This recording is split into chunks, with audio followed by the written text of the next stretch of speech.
햇빛은 1억 5천만 킬로미터 떨어진 태양에서 날아와 지구의 대기를 통과한 후에야 비로소 우리 눈에 도달합니다.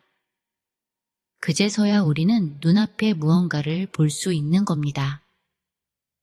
빛을 이루는 입자인 광자가 우리 눈 뒤쪽 망막을 자극하면 전기 신호가 뇌로 전달되고 마침내 시각적 경험이 만들어집니다. 이처럼 우리가 본다라고 표현하는 지적 같은 경험은 사실 우리의 뇌가 햇빛을 처리하는 방식 덕분에 일어나는 현상입니다. 흥미로운 점은 이렇게 눈에 들어온 빛이 지금 우리가 보는 생생한 영상으로 바뀌는 가장 핵심적인 과정은 아직도 완전히 밝혀지지 않은 미스터리로 남아있다는 사실입니다. 우리가 사과를 보든 구름을 보든 혹은 나무나 산을 바라보든 결국 본다는 것은 그 물체가 반사한 빛이 눈에 들어와 뇌에서 처리된 결과입니다. 하지만 어떻게 그런 일이 가능한 것인지는 누구도 명확히 설명하지 못합니다. 분명한 사실 한 가지는 우리가 어떤 대상을 본 순간에야 비로소 그 대상이 우리 현실 속에 실제하게 된다는 것입니다. 즉, 우리가 지각하는 행위 자체가 현실을 구성하는 공식의 일부라는 뜻입니다. 우리가 보지 않고 듣지 않는다면 세상은 지금과 같은 모습으로 존재할 수 없을지도 모릅니다. 그만큼 우리의 의식이 현실의 색과 소리와 의미를 부여한다는 뜻입니다. 우리 의식이 없다면 장미의 향기도 꿀의 맛도 그저 무색무취의 입자와 에너지에 불과할 것입니다. 또한 관찰하는 존재가 없다면 수십억 광년 떨어진 별조차 우리가 아는 모습으로 존재하지 않는 것입니다.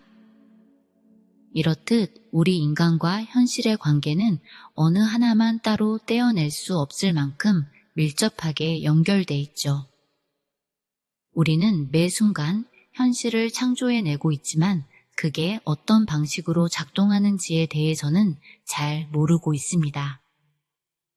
게다가 놀랍게도 아무런 노력조차 들이지 않은 채 우리는 이 일을 해내고 있습니다. 우리가 눈을 뜨는 순간 빛은 비로소 밝아지고 귀를 기울이는 순간 공기의 진동은 소리가 됩니다. 결국 우리 주변에서 벌어지는 모든 현상은 우리가 세상과 어떻게 관계 맺느냐에 따라 결정됩니다. 사실 이러한 깨달음은 새로운 것이 아닌데요. 고대 인도의 현자들은 깊은 명상을 통해 나 자신이 곧 우주임을 깨달았다고 전합니다. 내가 바로 우주라는 가르침이 오늘날까지 전해 내려오는 것이 그 예입니다. 이렇듯 영적인 통찰로 얻은 진리가 현대에 와서는 많이 잊힌 감이 있습니다. 오늘날 우리는 바깥 세계를 탐구하는 과학을 통해 실상을 밝혀내려 하지만 흥미롭게도 현대 과학 역시 이 오래된 진리와 다시 마주치고 있습니다. 만일 우리가 우주라는 주장이 참이라면 과학도 이를 뒷받침하는 증거를 보여주어야 할 것입니다. 그리고 실제로 곳곳에서 그런 징후들이 나타나고 있습니다. 현대의 주류 과학은 우리 의식과 무관하게 바깥에 존재하는 물질 세계를 측정하고 분석함으로써 현실을 설명하려 합니다. 분명 이러한 객관적 접근을 통해 우리는 엄청난 발전을 이뤘습니다. 하지만 아직도 과학으로 설명하지 못하는 미스터리가 많이 남아 있습니다. 시간과 공간의 경계를 두고 던지는 근본적인 질문들만 생각해 보아도 그렇습니다. 빅뱅 이전에는 무엇이 있었을까? 우주는 근본적으로 무엇으로 이루어져 있을까? 같은 물음에 현대 과학은 아직 명쾌한 답을 내놓지 못합니다. 예를 들어 우주는 생명과 의식이 탄생하기에 절묘할 만큼 정교하게 조율되어 있고 미시 세계에는 완전히 예측할 수 없는 근본적인 불확실성이 존재하며 인간의 의식 자체도 풀리지 않은 신비입니다. 이러한 난제들은 지금의 과학으로 설명하기 어렵습니다. 그래서 일부 선구자들은 완전히 새로운 접근, 즉 패러다임의 전환을 시도하고 있습니다. 패러다임이란 세상을 바라보는 틀, 즉 세계관입니다. 인류의 세계관은 세상이 신의 뜻대로 움직인다고 믿는 종교적 우주관이었습니다. 그러다 딱딱 맞아 떨어지는 톱니바퀴처럼 우주가 작동한다고 여기는 기계론적 우주관을 거쳐왔죠. 그런데 오늘날에는 물리 과정의 결과로 현실을 보는 관점으로 변해왔습니다. 현대 과학은 지금까지의 방식으로 정말 많은 걸 밝혀냈습니다. 하지만 그 방식만 고집하다 보면 스스로 세운 틀 안에서만 정답을 찾으려는 한계에 부딪히게 됩니다. 근본적인 변화를 위해서는 결국 기존의 틀을 뛰어넘는 용기가 필요한데요. 하지만 완전히 새로운 패러다임으로의 전환은 결코 쉽지 않습니다. 새로운 패러다임은 그저 이론 몇 개를 바꾸는 정도가 아니라 우주를 바라보는 완전히 다른 관점이어야 합니다. 그리고 반드시 현실의 수수께끼들을 이전보다 더 잘 설명할 수 있어야 하죠. 그렇다면 의식이 중심에 있는 새로운 우주관은 우리에게 어떤 해답을 제시할까요? 의식 있는 우주, 인간적 우주 이론은 아예 새로운 눈으로 우주를 바라보는 관점입니다. 말 그대로 우주를 인간의 의식과 분리하지 않고 함께 고려하는 세계관인 것입니다. 만약 우주가 의식을 품고 있다면 그 우주는 결국 우리 한 사람 한 사람을 위해 존재하는 우주일 것입니다.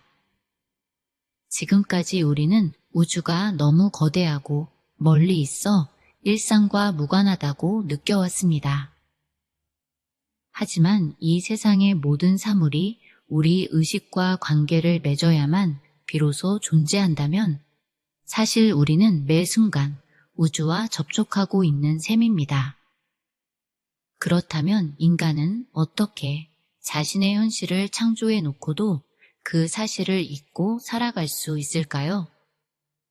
이런 놀라운 미스터리 같은 질문에 답하기 위해 의식의 세계, 퀄리아의 세계를 살펴보겠습니다.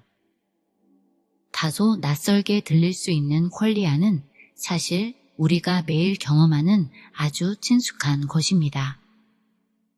퀄리아란 우리가 삶에서 느끼는 주관적인 감각 경험 하나하나를 뜻합니다. 예를 들어 맑은 여름날 피부에 와 닿는 따스한 공기와 눈부신 햇살, 풋풋한 풀 냄새를 떠올려 보세요. 우리가 오감으로 느끼는 이런 생생한 감각들이 모두 퀄리아입니다. 입안에 퍼지는 초콜릿의 달콤한 맛이나 장미꽃의 은은한 향기도 마찬가지죠. 그러나 퀄리아는 말이나 글로 온전히 전달하기가 어렵습니다. 직접 겪어보지 않은 사람에게는 그 느낌을 100% 설명할 수 없기 때문입니다. 한 번도 초콜릿을 맛보지 못한 이에게 그 달콤함을 아무리 묘사해줘도 실제로 먹어보기 전에는 그 맛을 정확히 알 수 없기 때문입니다. 이처럼 퀄리아는 오직 개인의 직접적인 경험을 통해서만 이해할 수 있는 우리 내면의 감각 세계입니다. 그리고 바로 이 주관적 경험의 세계가 우리가 현실을 살아가는 방식에 대한 가장 중요한 단서를 쥐고 있습니다. 놀라운 사실은 우리의 몸조차 퀄리아로 이루어진 하나의 경험이라는 점입니다. 지금 이 순간 여러분이 느끼는 모든 신체 감각을 생각해 보세요. 따끔거리는 통증, 출출한 허기, 심장이 두근거리는 느낌처럼 몸에서 일어나는 모든 감각도 우리가 직접 느끼기 전까지는 아무런 실체가 없습니다. 결국 우리 몸도 여러 퀄리아가 한데 모인 커다란 경험의 묶음이라 할 수 있습니다. 더 깊이 들어가 보면 우리의 뇌 속에서 벌어지는 모든 정신활동 역시 일종의 퀄리아입니다. 눈앞에 그림처럼 떠오르는 상이나 이미지, 마음속 생각과 상상, 문득 찾아오는 영감이나 직감까지 이 모든 것이 의식 속에서 일어나는 퀄리아의 움직임입니다. 결국 우리의 현실은 퀄리아로 이루어져 있다고 말할 수 있습니다. 우리는 매 순간 세상을 퀄리아로 느끼고 해석하며 그 감각의 모음으로 세상을 구성해 나갑니다. 우리가 바깥 현실이라고 부르는 것도 알고 보면 우리 의식의 감각을 통해서만 인식됩니다. 사과가 빨갛고 바람이 시원하다는 느낌도 우리가 지각할 때 비로소 생겨나는 것입니다. 즉, 우리가 눈으로 보고 귀로 듣고 피부로 느껴서 얻는 경험이 곧 각자만의 고유한 현실을 만들어내는 셈이죠. 우리는 퀄리아를 통해 세상을 이해하고 사람들과 관계를 맺고 추억을 쌓고 삶의 의미를 찾습니다. 그리고 이러한 모든 과정 속에서 우리의 현실은 더욱 선명해지고 풍부해집니다. 이처럼 퀄리아는 단순한 감각 요소가 아니라 우리의 삶을 입체적이고 풍요롭게 해주는 본질적인 통로입니다. 의식이라는 빛을 통과하여 세상은 비로소 우리 마음속에서 새롭게 태어나는 것입니다. 과학은 자연의 법칙을 수식으로 표현해 왔지만 퀄리아와 같은 주관적 느낌은 그런 공식으로 담아낼 수 없습니다. 잘 익은 복숭아의 달콤한 맛을 아무리 숫자로 설명해도 그 진짜 풍미를 전할 수 없는 것과 같습니다. 많은 주류 과학자들은 이렇게 주관적인 경험을 연구 대상으로 삼는 것을 여전히 불편해합니다. 하지만 이제 우리는 자연을 바라보는 완전히 새로운 관점의 탄생을 목격하고 있습니다. 물질로 가득한 우주라는 오래된 그림을 의식에 기반한 우주로 다시 그려보는 시도가 시작된 것입니다. 그렇다면 의식의 세계를 탐구하는 새로운 과학, 일명 퀄리아 과학은 어떤 원리를 가질까요? 우리는 한때 물질이 외부에 실제한다고 믿고 살았었죠. 뉴턴 시대 이후 사람들은 우주가 단단한 물질로 이루어져 있고 우리 인식과 무관하게 객관적인 현실이 고정되어 존재한다고 생각해 왔습니다. 그러나 20세기에 들어서며 양자 물리학은 이러한 믿음에 치명타를 입혔습니다. 근본적인 수준에서 물질 세계는 더 이상 단단하지도 연속적으로 감지할 수도 고정되어 있지도 않다는 사실이 드러난 것입니다. 눈앞에 하나의 덩어리로 보이는 물체라는 개념 자체가 흔들려 버렸죠. 이렇게 물질의 실제성이 흔들린다면 미래의 과학은 과연 무엇을 토대로 삼아야 할까요? 물질 중심의 관점에 머무르는 사람들은 여전히 의식의 중요성을 부정하려 합니다. 그러나 의식이야말로 모든 경험을 가능하게 하는 토대입니다. 객관적이라고 불리는 실험에서도 결국 관찰자인 우리 의식이 빠질 수 없습니다. 퀄리아 과학이 전제로 삼는 첫 번째 원리는 이것입니다. 의식은 물질이 진화시킨 산물이 아니라는 사실입니다. 오히려 의식은 근원적이며 존재의 바탕이라고 할 수 있습니다. 인간이라는 종이 탄생하기 훨씬 전부터 의식은 이미 우주의 내재해 있었고 결코 외부의 어떤 원인에 의해 생겨난 것이 아닙니다. 우리 스스로 의식을 지닌 존재이기에 의식이 전혀 개입되지 않은 어떤 실체를 경험하거나 측정하거나 상상할 방법은 애초에 없습니다. 설령 의식과 무관한 객관적 실체가 있다 하더라도 우리가 그것을 알 수 없다면 없는 것이나 마찬가지입니다. 결국 의식은 존재의 바탕이며 우리가 경험할 수 있는 모든 것은 커다란 의식의 장 안에서 일어납니다. 마치 온 공간을 채우는 전자기장이 모든 전자기 현상의 근간이 되듯이 우주를 채우는 의식의 장이 자기 자신과 상호작용하며 온갖 구체적인 형태를 창조해냅니다. 우리 인간을 비롯한 모든 사물과 현상은 바로 이 의식의 장이 빚어낸 모습들입니다. 의식은 시간이 흐르면서 원자와 분자가 우연히 만들어낸 부산물이 아닙니다. 오히려 시간과 공간의 각 차원마다 그에 대응하는 고유한 퀄리아, 즉 경험의 결이 존재합니다. 그리고 순수한 의식 자체는 아무런 차원도 가지지 않기에 특정한 퀄리아를 담고 있지 않습니다. 마치 빈 공간에서 입자들이 나타나듯이 순수 의식은 모든 퀄리아의 근원입니다. 차원이 없는 그보다 더 깊은 의식의 수준이 존재합니다. 의식은 만물을 가능케 하는 궁극의 장이라 할 수 있습니다. 단 하나의 의식의 장이 만물을 창조하고 순수 의식은 그 근원에서 무한한 잠재성으로 존재합니다. 코끼리, 돌고래, 원숭이나 인간처럼 의식을 가진 모든 생명체는 세상을 저마다 독특하게 경험합니다. 각 개체의 의식이 포착한 세계는 저마다 주관적인 현실로 전개되죠. 하지만 그렇다고 각자의 의식이 완전히 고립되어 있는 것은 아닙니다. 마치 하나의 전자기장 위에서 다양한 전자기 현상이 일어나듯 모든 개별 의식은 하나의 보편적인 의식의 장에 뿌리를 두고 있습니다. 어떤 개별 의식도 그 근원에서 완전히 분리될 수 없습니다.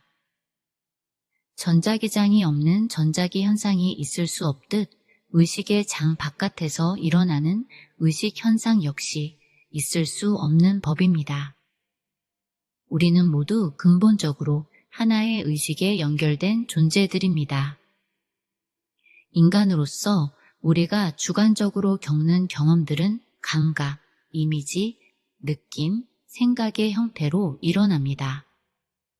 눈으로 보고, 귀로 듣고, 코로 냄새 맡고, 혀로 맛보고, 피부로 감지하는 감각들, 마음속에 떠오르는 기억이나 상상, 가슴에서 피어나는 기쁨과 슬픔 같은 감정들, 그리고 끊임없이 흘러가는 생각들이 우리의 주관적 현실을 채웁니다. 우리가 신비롭다고 여기는 통찰이나 직관, 영감 같은 섬세한 정신현상도 퀄리아의 범주에서 벗어나지 않습니다. 결국 우리가 겪는 모든 주관적 경험은 퀄리아라고 할 수 있습니다. 이는 우리가 지각하고 인지하는 모든 정신적 사건이 이 범주에 포함된다는 뜻이죠. 사랑, 연민, 고통, 적대감, 심지어 종교적인 황홀경까지 그 어떤 것도 예외가 아닙니다. 그렇다면 우리가 객관적 현실이라고 부르는 외부 세계는 과연 무엇일까요? 놀랍게도 그건 역시 우리에게 다가올 때는 퀄리아의 형태로밖에 인식될 수 없습니다. 우리의 주관적 참여 없이는 어떤 것도 존재한다고 말할 수 없습니다. 공간, 시간, 물질, 에너지처럼 과학 교과서에 나오는 개념들조차 인간이 그것을 지각할 때에만 의미를 갖습니다. 인간이 아무도 없는 상태에서 이런 것들이 실제한다 해도 아무런 방식으로도 파악되지 않는다면 없는 것이나 마찬가지일 겁니다. 결국 우리는 퀄리아의 우주 속에 살고 있습니다. 우리가 세계와 상호작용하는 모든 방식은 경험을 통해서이고 따라서 궁극적으로 철저히 주관적일 수밖에 없습니다. 과학적 데이터조차 마찬가지입니다. 그 데이터는 결국 그것을 관찰하는 이의 경험으로 존재할 수밖에 없습니다. 완전히 독립된 객관적 데이터라는 것은 어떤 의미에서는 불가능한 셈이죠. 우리가 몸을 느끼는 것도 퀄리아의 경험입니다. 정신활동을 느끼는 것도 퀄리아의 경험인 겁니다. 우리가 접하는 세상, 그리고 상상할 수 있는 다른 어떤 세상도 결국 퀄리아를 통해서만 경험됩니다. 나라고 느끼는 감각도 하나의 퀄리아 경험입니다. 우리 각자의 의식에서 일어나는 모든 일은 이 의식의 장이라는 공간에서 펼쳐지는 주관적인 사건입니다. 그리고 그 근본 바탕에는 모든 개별적 사건들을 하나로 묶는 단일한 의식의 토대가 놓여 있습니다. 모든 살아있는 존재는 바로 이 근원적인 의식의 장과 끊임없이 상호작용하면서 자기만의 지각 현실을 만들어냅니다. 순수 의식이라는 장은 무한한 가능성으로 가득 차 있습니다. 그리고 그 수많은 가능성은 각각 하나의 퀄리아로 구체화되어 나타납니다. 다만 순수 의식 자체는 어떠한 특정 퀄리아도 아니기에 우리의 언어나 개념으로는 포착될 수 없습니다. 순수 의식은 공간과 시간, 물질과 에너지의 제약을 넘어서 있는 순수한 존재이기 때문입니다. 각각의 생명체는 저마다 고유한 퀄리아의 목록, 자신만의 감각과 인식 세계를 갖고 삶을 살아갑니다. 살아있는 존재의 수만큼이나 서로 다른 지각 현실, 서로 다른 물질 세계가 있다고도 할 수 있습니다. 그럼에도 인간들 사이에서는 비슷한 감각기관과 뇌 구조를 공유하기에 비록 각자의 퀄리아 신호가 조금씩 다르고 문화마다 표현이 달라도 서로를 어느 정도 이해할 수 있습니다. 우리가 언어나 예술을 통해 서로의 경험을 공감하고 나눌 수 있는 것도 인간이라는 공통된 의식의 장에서 비롯된 퀄리아를 함께 울림으로 느낄 수 있기 때문입니다. 그러나 개나 새 같은 다른 생명체의 신경계는 우리와 달라서 그들이 지각하는 세계를 완전히 헤아릴 수는 없습니다. 결국 그들의 퀄리아 세계가 우리와 다르기 때문입니다. 한 생명체의 탄생은 하나의 독특한 퀄리아 프로그램이 시작됨을 의미합니다. 각각의 생명은 태어날 때부터 그 안에 고유한 가능성과 패턴을 지닌 채 이 세상에 나옵니다. 그리고 평생 동안 다른 수많은 퀄리아 존재들과 부딪히고 어울리며 자신만의 경험 세계를 펼쳐 나갑니다. 그러다가 죽음에 이르면 그 퀄리아 프로그램이 종료가 되는 겁니다. 하나의 개체, 하나의 생명 드라마가 막을 내리는 거죠. 하지만 그동안 그 존재가 경험했던 퀄리아들이 완전히 사라져 버리는 것은 아닙니다. 다시 흩어져 거대한 의식의 장 속에 잠재적인 형태로 녹아든다고 볼 수 있습니다. 어쩌면 또 다른 새로운 생명의 밑거름으로 재순환될지도 모릅니다. 의식의 장과 퀄리아의 그물망은 특정한 장소에 국한되지 않고 시공간을 초월해 넓게 퍼져 있습니다. 이 장은 영원하며 어디에나 스며들어 있는 것입니다. 또한 이 의식의 장은 그 안에서 일어나는 모든 개별적인 사건들의 영향을 끊임없이 주고받습니다. 전체는 부분들과 연결을 놓지 않고 부분들 역시 전체에서 완전히 분리되지 않습니다. 결국 우리는 근본에서 모두 하나로 이어져 있습니다. 이러한 새로운 통찰은 의학이나 심리학 같은 분야에도 큰 변화를 예고합니다.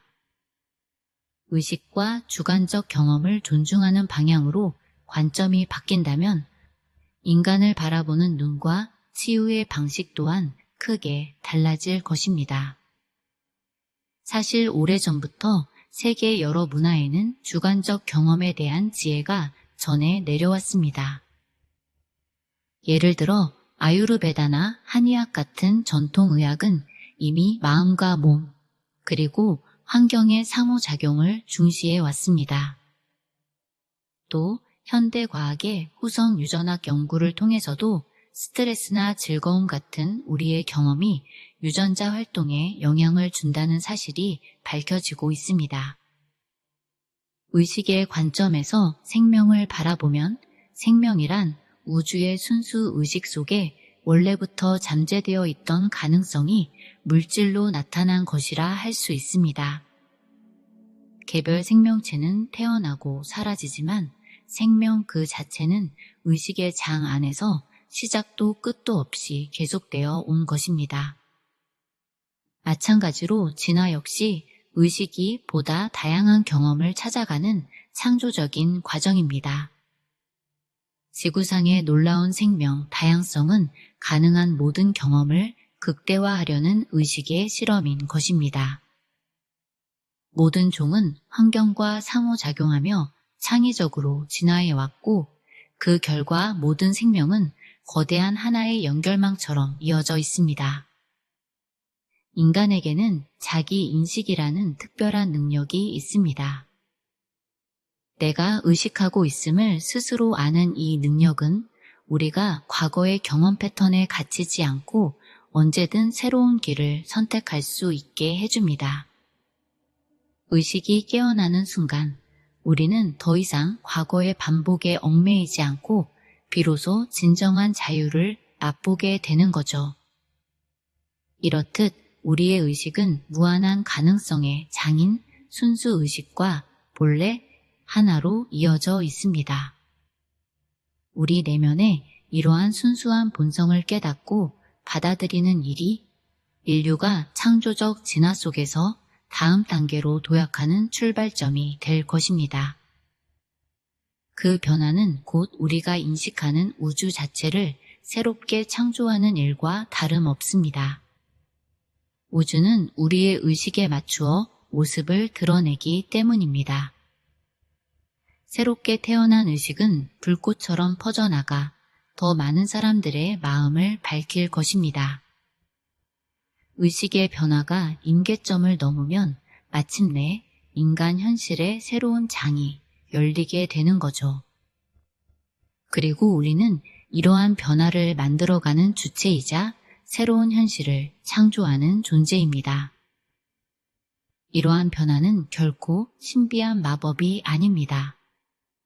우리가 오랜 세월 겪어온 전쟁과 분열, 공포와 결핍의 경험들이 서서히 사라진다면 그 밑에서 우리 의식의 더 깊은 가능성이 드러날 것입니다.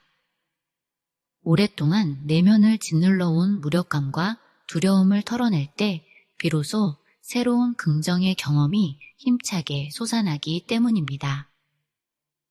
양자역학을 비롯한 지금까지의 과학은 세상을 발전시키는 데 큰 기여를 해왔고 앞으로도 기술 발전에 계속해서 중요한 역할을 할 것입니다. 하지만 여기에 의식과 퀄리아, 즉 인간의 내면 세계에 대한 깊은 이해가 더해진다면 우리 문명은 단순한 기술의 진보를 넘어 마음과 삶의 본질까지 함께 성장시키는 더 온전함과 깨달음의 방향으로 나아가는 길인 것입니다.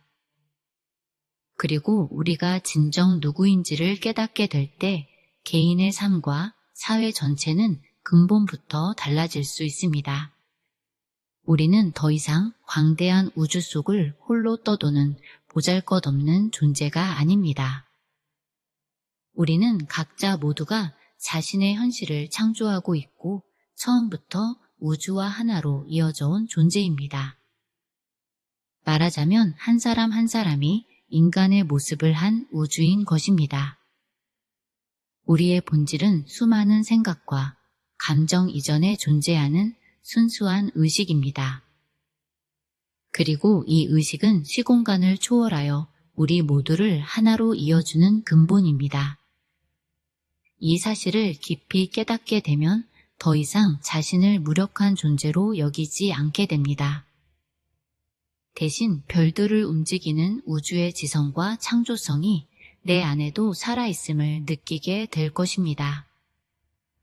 이러한 깨달음은 우리를 깊은 해방감으로 이끌어주죠. 우주는 더 이상 낯선 배경이 아니라 나와 깊이 연결된 전체로 느껴지고 우리는 고립과 두려움에서 벗어나 더 깊은 의미와 친밀한 연결 속에서 살아갈 수 있게 됩니다. 심지어 죽음에 대한 근원적인 두려움마저 누그러질 수 있습니다. 의식은 태어나거나 사라지지 않기에 우리 존재의 핵심 역시 소멸하지 않는다는 믿음이 생기기 때문입니다. 결국 우리 존재의 참모습은 끊임없이 변하는 생각이 아니라 그 생각을 비추는 순수한 의식입니다. 우리는 모두 하나의 의식에서 나온 창조의 조각들이며 그렇기에 우리 한 사람 한 사람이 곧 우주입니다. 그러니 다음에 밤하늘의 별을 올려다볼 때는 그 별빛이 여러분의 의식 속에서 반짝이고 있음을 기억하시길 바랍니다.